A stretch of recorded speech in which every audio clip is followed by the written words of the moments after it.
I want you to pay attention.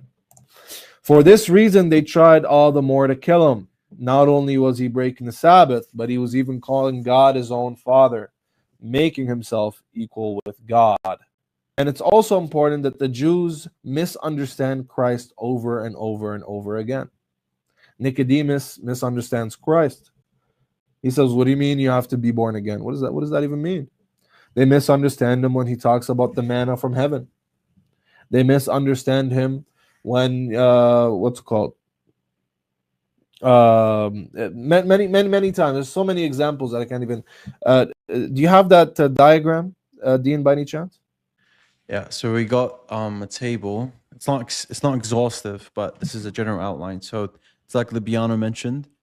There's a theme in the Gospel of John where the Jews, the opponents of Jesus, are always misinterpreting him. They have no idea, right? So we can start from here. So this is what Libiano was mentioning before. Our high-ranked Jew Nicodemus doesn't understand Jesus 2 times. Then Jesus tells him, "You're a high-ranked Jew and you don't know this," right?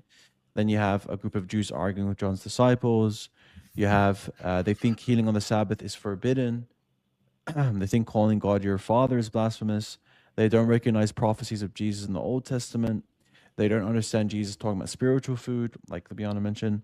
They think he's demon possessed and act oblivious on who's trying to kill him. They misunderstand the origins of Messiah. They think, the origins of the Messiah should be mysterious. They don't understand a thing Jesus says. It says this explicitly here. They think the Messiah can't come from Galilee. They mistake Jesus' testimony as being invalid, as though he has a sole testimony. Chapter 8, verse 22, they think Jesus will kill himself when he says he's going to die and resurrect. And verse 25, they don't understand who Jesus claims to be, even though he's made it clear he's claiming to be the Messiah. They don't He understand also, spiritual when he slavery. talks about the temple, right? They misunderstand him when he says, break this temple and I will raise it in 3 days, right?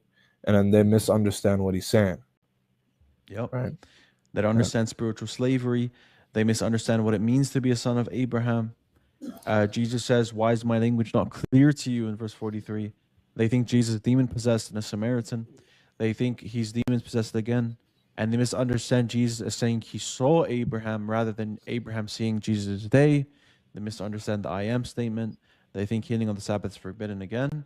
And so on and so forth. So anyways, it's all over the place. Okay, that's the theme in John's gospel. The Jews are stupid. They can't understand. They don't understand Jesus. They can't get him right. They can't explain him, interpret him right. That's the whole theme.